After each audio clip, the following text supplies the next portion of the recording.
Hello there. I am a man of a certain age, right? And when I was 12 years old, I discovered rock music. At a time when rock music ruled the world. When great bands were walking the earth, they weren't 17, 18 years old, they were 30 years old. And they were at the peak of their powers, and you could go and see them live, right? And it was a wonderful thing.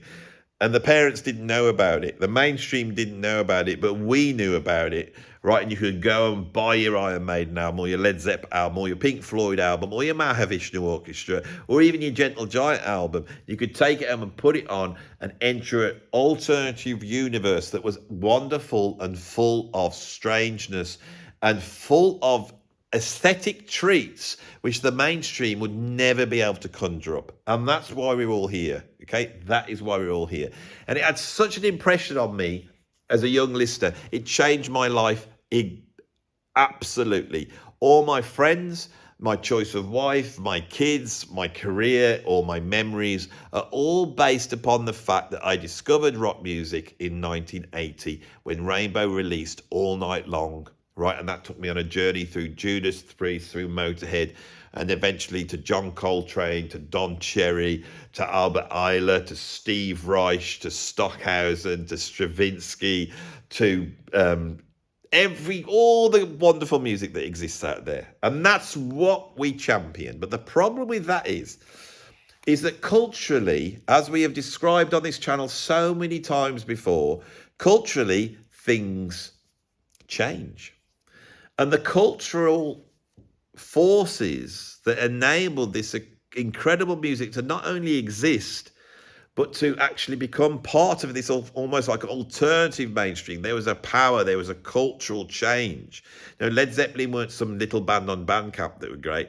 This band was selling millions and millions. You'd go and see them live and you'd walk in and there'd be 20,000 people that you could stand next to and have that experience. And they had budgets. They could do what they wanted when they went in to record. And this created incredible art within the mainstream. Now, when I start talking about new music, which is not very often, right, don't talk about much new music on here. There's a whole bunch of reasons why I don't. And it's not just because I'm not interested in it. It's often because I have been listening to the bands I talk about on here for 30, 40 years. New bands, even if I love them, I don't know what I've got to say. I'm still digesting them. But the cultural epoch that we are now moving into means that really creative music is there. Great bands are there, but they have shrunk down and they have become this little thing you've got to search out. It's a minority interest. It's like there's more people who like fly fishing than there are that like the bands we talk about on this channel, right? You have to understand that. I get it in the neck all the time. Why don't you listen to this? Why don't you listen to that? How can you say that bands, I did a video called Where Have All the Bands Gone? Right now, I didn't say they didn't exist. I said, where are they gone? They're on Bandcamp, aren't they? With their 200 listeners or whatever it is. That's where they are. They go out and do their gigs to 12 people. I know because I play in these types of bands, right? So there's a big focus here on this channel for old music. So I thought what I would do is do my 10 favorite albums that have been released in the last 10 years. Now, if you're 15 years old, going back 10 years to listen to an album seems absolutely bizarre that I'm here at 56 saying that these are sort of new albums. When I discovered music, say, in 1980, and I was bought Killers by Iron Maiden or whatever it was, if somebody had then turned around and said, well, you should go and listen to an album from 1970 and pointed back to an album like Deep Purple in rock, that would have seemed like another generation. But it was only 10 years before the period that I came up in, right? But I do listen to lots of new music. And what's happened recently to me, right, over the last year or so, I've suddenly developed more of an interest in new music. There was definitely a time a few years back when I thought, I'm quite happy to listen to Mahavishnu Orchestra, Miles Davis and Coltrane and Frank Zappa. I could listen to those four. I don't need anybody else. That's where I get my enjoyment from. Why search out music and go through all these albums that are sort of okay when I could just go and put Shake Your Booty on by Frank Zappa and I'm away. And I know it and I love it. And the more I listen to it, the more I like it, right? But the truth is, there has been so many albums I've loved. So on this video, I'm going to be going through the 10 albums that my 10 favorite albums for the last 10 years, right? And it's quite interesting. It's taken me a while to go through all these and pull out the ones. There's loads of albums I quite like, but these albums I actually think are great artistic achievements as well. I think they've done something for the music, or at least the music I listen to, if not done music for the mainstream as well, right? And I'm going to go through them. Now, when I decided to write this list, number one, the first album that came to mind I wrote was number one. Then the next album was number two.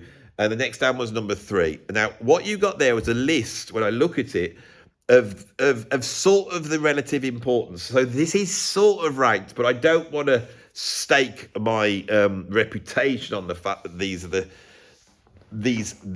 are ranked, but they sort of ranked. This is the order they came to. So the ones at the bottom of the list at 10 and 9, I had to think, and it's quite interesting to explore why I didn't think of these straight away, because there's one album on this list that I think is probably the greatest album to have been released in the last 10 years. There's actually two contenders here, I think, looking at this. Right, shall we jump in? Right, so at number 10, I have an album which actually plays to all the strength of classic jazz fusion.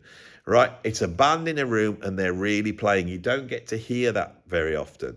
And the album is called Alive, and it's by the Japanese virtuoso jazz pianist Hiromi. Right, and this just about comes in. I think it was released early in 2014, so we're just in my 10-year period, and features her trio that contains two legends of jazz rock, Anthony Jackson on 6-string bass and Simon Phillips on drums. Now, there's a lot of drummers I like.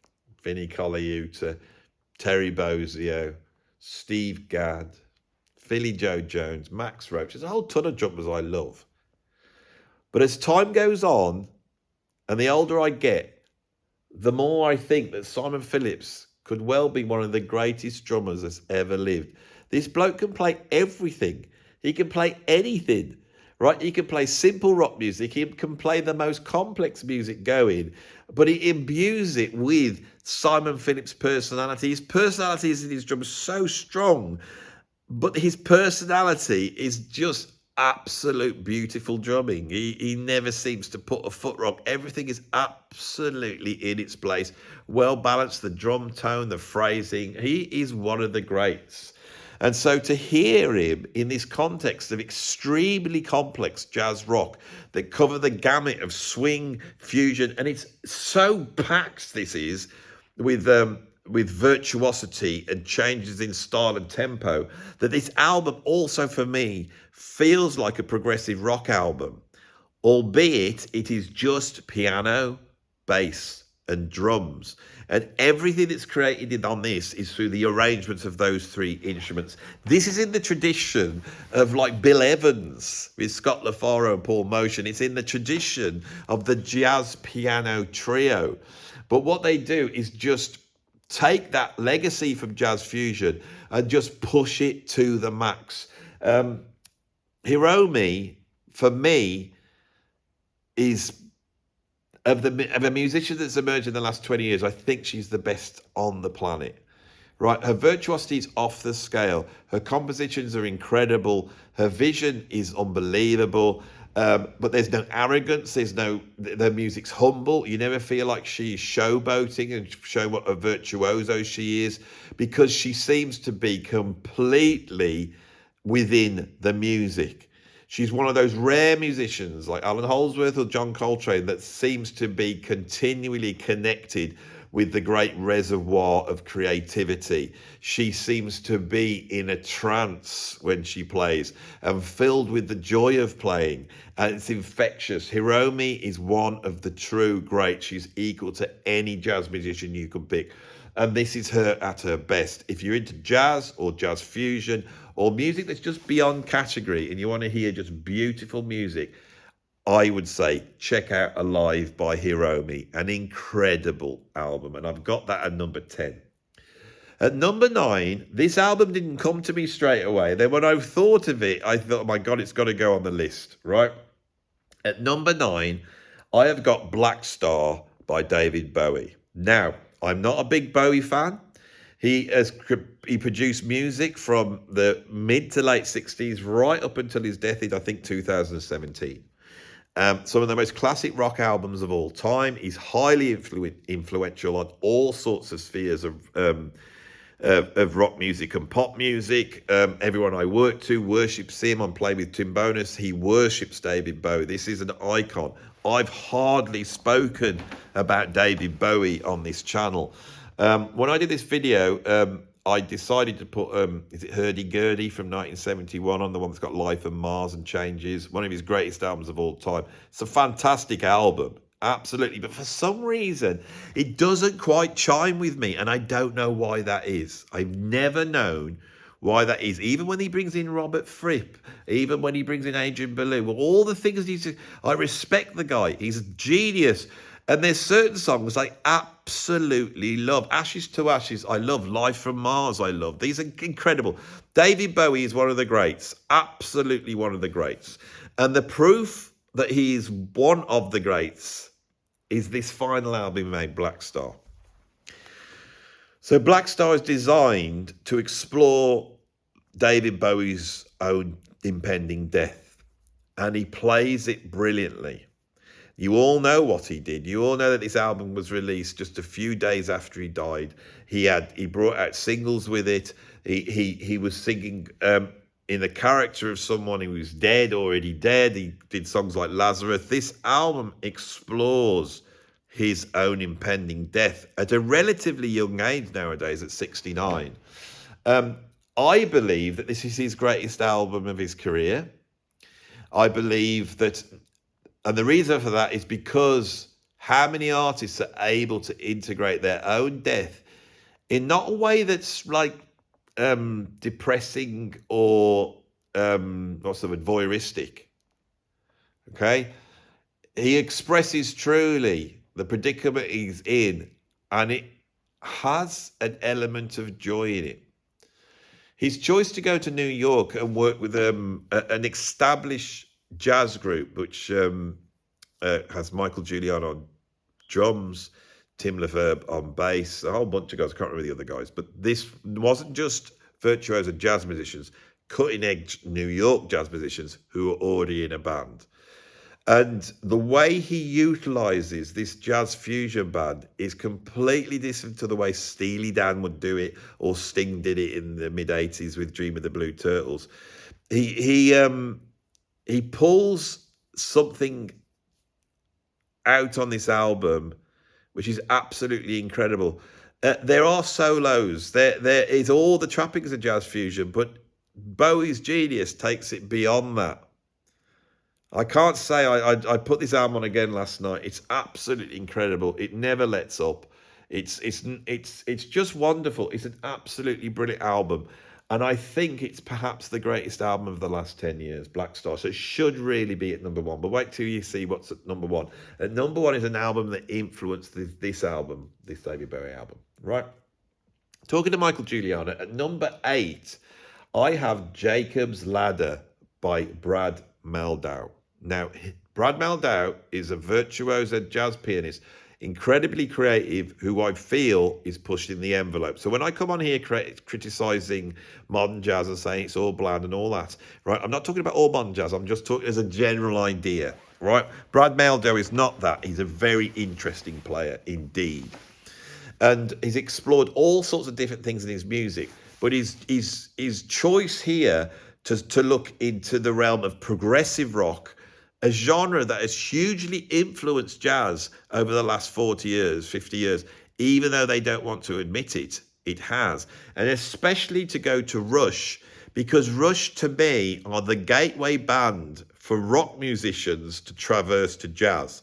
So many jazz musicians I know started off, they got that ear for like incredible music, the ear to explore, the ear to move towards the avant-garde from Rush. But it's a tribute band. He takes those, it's a true jazz album. He treats them like jazz standards, and he transforms them.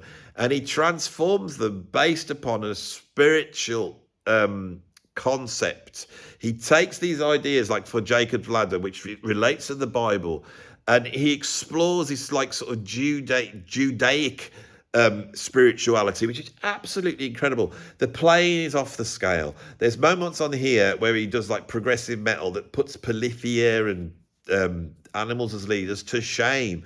There's moments on here of absolute beauty, and he takes these incredible compositions by Rush and he actually brings out another beauty that is in there, but he brings it out. It's an absolutely incredible modern jazz album, and it really is a blueprint to how somebody nowadays can make progressive rock. I would say that all these 3 albums I've covered are progressive rock albums in the true meaning of the word. Okay. At number 7, I have In the Moment by Makaya McCraven. Makaya McCraven is a modern jazz drummer, and he often gets quoted by my viewers when I go, all jazz sounds the same, nobody's doing anything interesting. His name will often come up, and people don't realise I'm actually a huge fan of him. Now, this is the album I discovered him on, In the Moment, and this has aspects to it which I think contain pointers to where jazz should be going if it wants to stay relevant. Now, using my ears and nothing else, because I don't know much about this album and I don't know much about Makaya McCraven. I know he's a drummer, and I know that this album wasn't created under orthodox methods, without a doubt. When I put it on, it sounds like this has happened, and I'm sure people who know more about it will then in the comments be able to back me up, because I'm pretty sure I'm right. It sounds like he's taken a band into a small club. In that club is all the noises you expect to hear. Club, lots of chatting and laughing and clapping, the chink of glasses as people go to the bar. And they free improvise. They make stuff up on the trot. And they record those sessions, and those sessions are recorded as live sessions. They're quite roomy, so you can hear the ambience in the room. Then they've taken those away. Now, this is the product of improvisation. They've taken those improvisations away, and then they've used these to create new composition, often utilizing a lot of production techniques that originated in hip-hop, creating loops, improvising over those loops, creating arrangements out of loops. So Miles Davis was doing this with Tio Macero on In a Silent Way and Bitches Brew.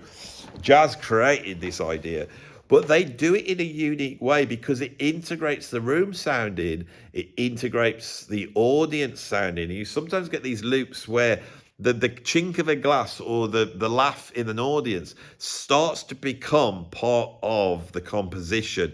And it integrates. It's like it goes out into the world and it goes, this is what's really out there. Let's pull it in and let's improvise on it. The improvisation is very interesting. There's influences from minimalism there. It's not quite free jazz, but there's some free jazz there. Nobody sounds like they're trying to just show off and do all their jazz licks that they learn at music college. It sounds like there's exploring. Makaya McCraven has put a limit on this. He's created a boundary around it, which is what jazz purely is. And within that boundary is allowed the musicians to improvise. So you get these tracks developing out of maybe just a few notes that develop into, say, 2 chords that are moving back and forwards that then get embellished. And Makaya McCraven will often use sort of metric modulation. So when you're in one beat, you'll go to another place. The guitar playing on here, I don't think guitarist, it's absolutely incredible. It's all over the place. It has that spirit. It has that spirit of joy, and it has that spirit of new frontiers and trying to go there and not relying on what you know, but trying to put yourself in a situation where you don't know. You know, this is the thing that Ornette Coleman gifted to jazz. This is an incredible album, and I proffer this as a great jazz album, In the Moment by Makaya McCraven. Right? Now, at number 6, I have Pale Communion by Opeth. I have a problem with progressive metal, I've talked about on here. I have a problem with modern progressive rock, right? I got Opeth's early albums. I quite like them. A lot of screaming on there, lots of heavy metal cliches, which I'm not particularly won over by, but I thought they were pretty good. About 10 years ago, because this is right on the cusp, Opeth then bring out Pale Community, and this is a full-on prog album.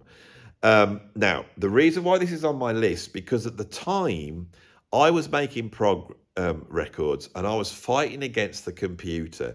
Everybody wanted all the drums to sound big. The snare drums had to sound like a, gun going off. The bass drum had to sound like a great big bag of fish dropping on, a wooden floor like this. Everything had to be in your face, quantized in its place. Everyone was going for this like platonic drum sound.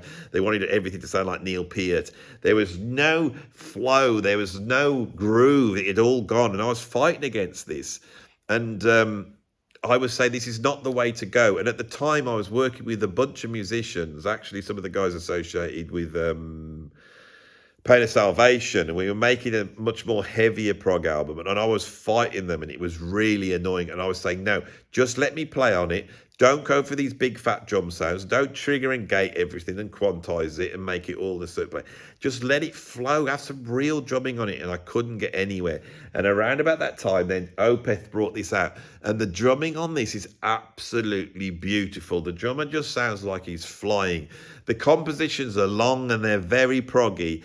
And they have all those sounds we love, especially that sort of grinding Deep Purple Hammond organ sound. The vocals are beautiful. The guitar solo is incredible. And it sounds this is an album that just sort of moved away from that hyper-produced sound, which I'm afraid was sort of really nailed on Milliontown by my old band Frosts. And I don't know, I'm not keen on it. And around about this time, I then went into the studio with Rob Reed and I played drums on the Magenta album 27 Club. And that was done without the aid of triggering. It was done without the aid of quantization. It was just me playing the drums. Not saying I can play like this drummer out of Opeth who does an incredible job. So this is a very important album to me. Opeth came along and went, you can make prog. And around about 2014, I returned to prog. And that is partly why I'm here, is because of that album. And it's a fantastic album. It did divide the fans, though, didn't it? Because it may be just not that heavy enough for proper Opeth fans, but I think it's a fantastic album. At number 5, I've got the most recent album by Henge, which is called Alpha Test 4. Henge are a band that I've interviewed their lead singer. Of course, you all know now, they're from another planet. They've gathered people from different parts of the galaxy. They came down many millennia ago and seeded this planet. And you and me are all products of their seed, right? Which is quite interesting. When they emerged on Earth, they took sort of dub, influences from dub, from rave, from sort of, proggy sounding, weird, gongy-esque type of music. Their early music is quite dance music influenced. Not saying it's dance music, but it's dance music influenced. But this album, as they've been going on and creating their world, this album is far more complex and weirder. And for me, sounds like a rave version of Cardiacs. It's just so wonderful. It came out last year. It's an incredible album. I feel that Henge are going somewhere. And if you watch my interview with their lead singer, you will see that he hints at a new album coming out that's going to be a double album and a concept album. And I feel that next year, the album of the year could well be Henge's new album. They are primed and ready to blow the world away. But at the moment, I think their greatest album was the last album, Alpha Test 4 by Henge. Go and check it out. It's absolutely wonderful. It's manic, insane prog, and it's proper progressive as well. They're pushing the envelope. Absolutely brilliant. At number 4, I have another heavy metal band. I have got Life Is But a Dream by Avenged Sevenfold. This album came out, and I've never been a fan of Avenged Sevenfold. They always represent a certain sort of way of playing rock music that was a little bit contrived to me. The first albums were quite raw. You know, when the Rev was playing drums, the first album was quite raw and interesting, and then the computers come in. But they have been moving slowly towards a more progressive rock sound. And by progressive rock, I mean truly progressive. And last year, they came out with this album, Life is But a Dream. And one of the viewers said, Andy, you really need to go and check this out. So I went on Spotify, put the headphones on, and I was blown away by this album. And this album is able, to me at my age, with my interest in the music, I like jazz, fusion, experimental music, prog music, all that. It was able to pick me up and take me on a journey. And I felt they were playing with me all the way through this album. They were playing with me. All right. They would start off and go, we're a metal band, but we're a little bit prog. Have you noticed we're a little bit prog? We're going to take that there. Now we're going to give you a dose of prog. But now we're not a prog band. Now we're something else. But we're back here now. Have you noticed how all the drums are quantized? Well, they're not now. Have you noticed how all the vocals are auto-tuned? But they're not now. And we're going to take you down this thing. And where are we going to? You'll have to find out. And they take you on this journey. And the deeper you get into this album, it disorientates you so much that it dislocates you from reality. The title, Life is But a Dream, that is where you end up. And by the last track, you do not know what the hell is going on. And this is from a mainstream rock band that has sold a lot of records and have a big fan base. This album is unbelievable. And for me, it is perhaps the greatest progressive rock album of the last 10 years, although it has a rival. And the rival is the album I have at number 3, which is, for me, at the other end, because that album's quite recent. But if we go back 10 years, there's an album there that redefined prog for me. And that album was The Raven That Refused to Sing by Steven Wilson. On this album, he'd made a few solo albums. He was going towards something, but you felt that Steven Wilson has always had a love-hate relationship with prog through Porcupine Tree, his own solo material. He is coming as much out of art rock and indie rock as he is coming out of prog. And he's also got a great interest in popular music as well, hooks and vocal lines. You know, he's as much a fan of ABBA as he is Van de Graaff Generator. We all know about this with Steven Wilson. He never really put his prog colours to the mast. Is that the right phrase? Suddenly, in 2014, he puts this band together, and it's a stellar band. It's like the old days. He's gone and got like Guthrie Govan on guitar, Marco Miniman on drums. He's got Nick Beggs on bass. He's got Adam Holtzman from Miles Davis's band on keyboards, and Theo Travis on saxophone. And he takes them into the studio and he starts to explore the darker end of prog and jazz. We're talking Mahavishnu Orchestra, King Crimson, Van de Graaff Generator, Miles Davis. That seems to be the sort of and of course his own Pink Floyd, because he loves Pink Floyd. But those seem to be the ingredients. But he goes into the studio with Alan Parsons, and Alan Parsons gets a very interesting sound. He gets the sound that sounds like a real band playing together. It's wonderful. And through Alan Parsons' production, I think Steve Wilson usually produces himself, but this is a master stroke. And he created something that harked back to all the music I love, but also opened the doors to the future. Every time I put this album, I am amazed on the journey you go.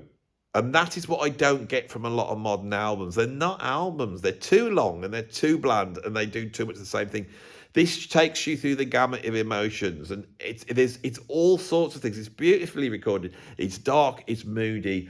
And for me, it redefined prog. Raven That Refused to Sing redefined prog.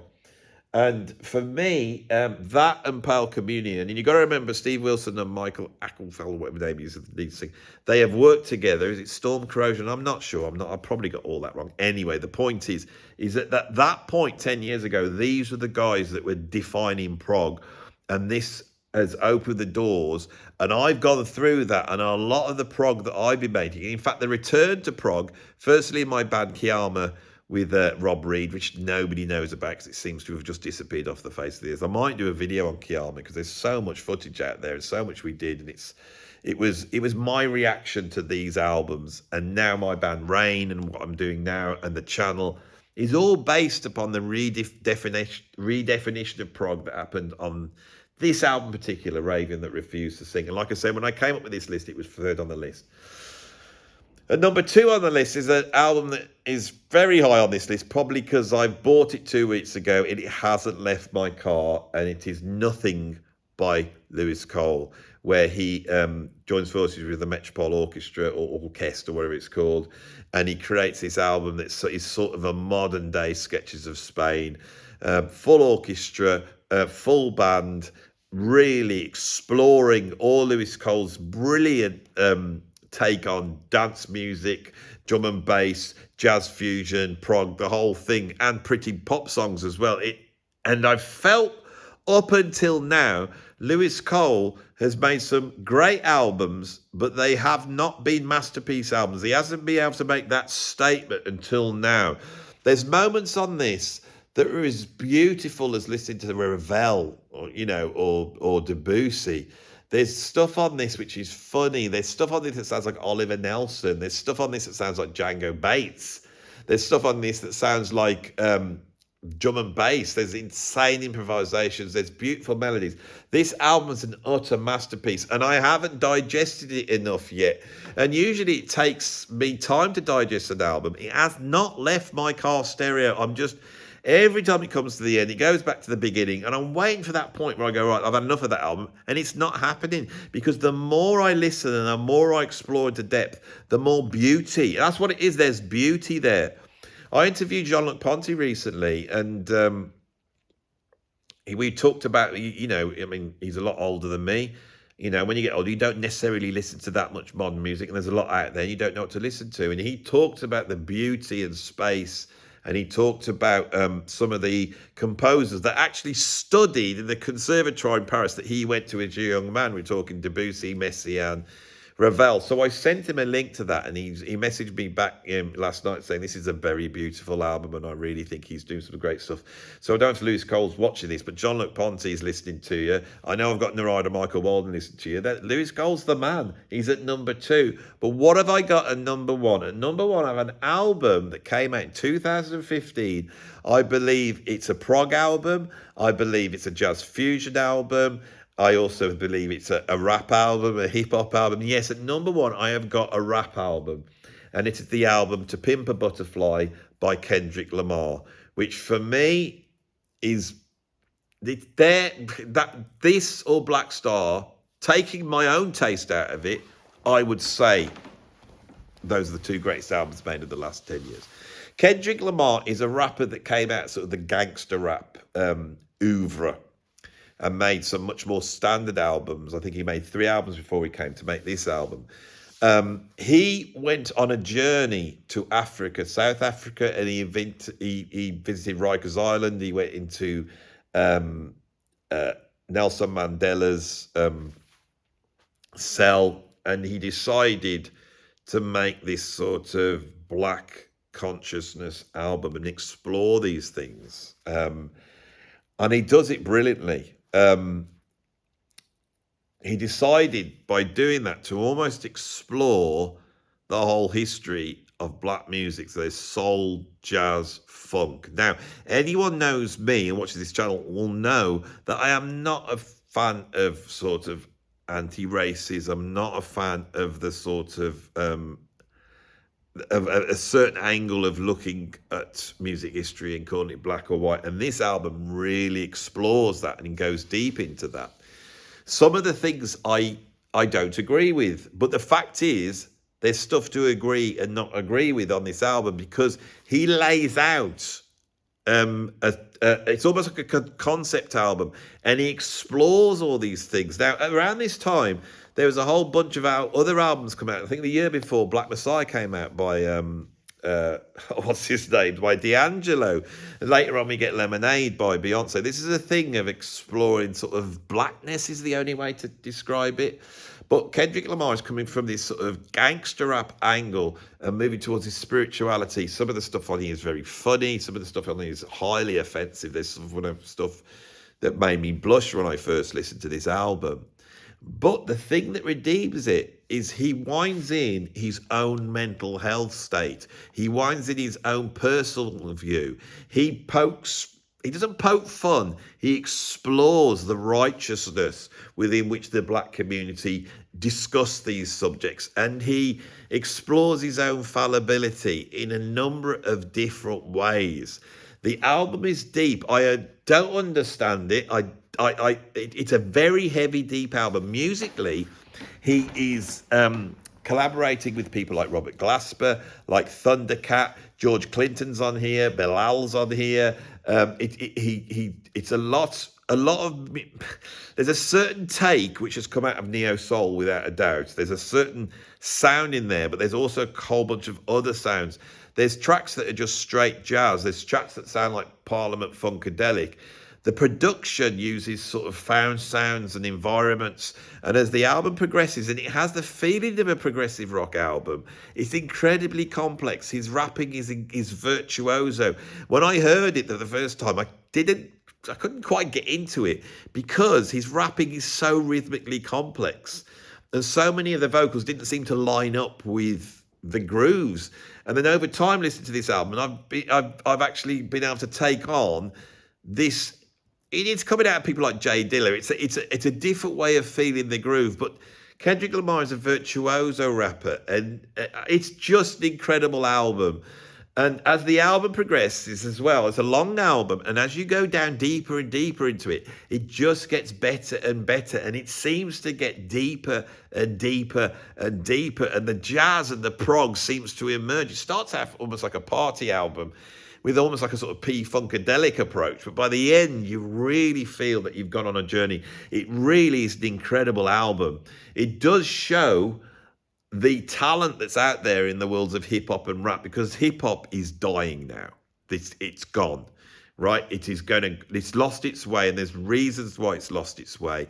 And I think it's because the creative aspects have been usurped by this sort of minstrel show aspects of commerciality, which has just turned it into a horror show. And I feel that Kendrick Lamar truly understands gangster rap, and he understands the source of that, and he's questioned that, but that has really been the undoing of hip hop and rap. It's just, I don't know. It's a shame. I do love rap, and I've worked in that genre, and I see it as an extension of jazz, and it's a noble art form, and it requires a lot of skill. And a lot of people who watch this channel, they don't understand that. They don't understand where it's coming from, and it's a shame, because if they were to sit down and actually listen to the right artists, then they could change their minds. Now, a lot of people come to this will hear all the jazz, they'll hear all the progginess, they'll hear all the bizarreness, incredible production, and they will hear his virtuoso rapping, how that integrates with jazz pianists like Robert Glasper. But the language is so foul, the subject matters go so deep, that I don't know whether that would turn off a lot of the viewers for this channel. It does sort of me in a way. But as time has gone on, I have realised that this album is an absolute masterpiece. And it was this album that David Bowie was listening to when he decided to make Blackstar. And Blackstar is almost like the rock reaction. So I've come to the end of my list. I hope there's a whole bunch of albums by Scott Henderson and some great modern fusion albums, some brilliant prog albums that I have ignored, like, say, Moon Safari's album. I love it. But for me, all of these albums have a quality that we feel when we go back to the 70s and 80s albums that we all love. There is something here where you feel it's affecting culture, and there are pointers to the future. It's not just some obscure thing on Bandcamp that we go, well, this is very weird and lovely, you know, because I don't react to that. I do have a part of me that responds to the zeitgeist. It responds to the pointing of where culture's going to go. So anyway, I hope I have given you a little bit of an idea of what I listen to now. Hopefully you'll realise that I am not sat there just listening to Yes and Genesis and the Mavish Orchestra, but I am pretty much. And I hope it's given you some stuff to go and listen to, and I hope you find something you like on here. If you don't, then I do apologise, but I might come back again and put some of the more generic albums on that I really love that come out over the next 2 years. But these are all, groundbreaking as far as I'm concerned. Thank you for watching. If you would like to put a like on this, that would help my channel loads. If you want to subscribe, you can see some more of my videos. If you want to support me, you can become a Patreon. You can join the Patreon chat, get access to a whole bunch of there's a whole ton of stuff there. All sorts of stuff's going on Patreon. Or you can help me financially by putting a donation into my PayPal tip jar. The links are all down below. Also, the link to this charity that has given me the use of this room. And I'm here under the idea that I will draw attention to what's going on here. This charity is trying to help the community and give creativity back to the local community. So it's not just posh rich people that are allowed to be creative. It's a noble charity, and I'm really proud to be a part of it. And there's a link down below for that as well. I've got to the end of the video. I hope you enjoyed it. I'll see you on the next one. Thanks for watching.